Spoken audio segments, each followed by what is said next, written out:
કિડિયાનગર ગામે ગૌમાતા દેવ થઈ જતા વિધિવત સમાધિ અપાઈ। રાપર તાલુકાના કિડિયાનગર ગામે આવેલી સુરેશ્વર ગૌશાળામાં ગાય માતા દેવ થઈ જતા ગૌશાળાના મહંત શ્રી બેચરગીરી બાપુ દ્વારા ગાય માતાની વૈદિક મંત્રોચ્ચાર સાથે વિધિવત સમાધિ આપવામાં આવી હતી।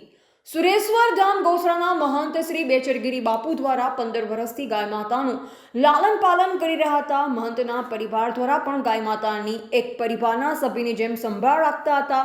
ગાય માતા અવસાન દેવ થઈ જતા મહંતના પરિવારમાં શોકની લાગણી પ્રસરી જવા પામી હતી।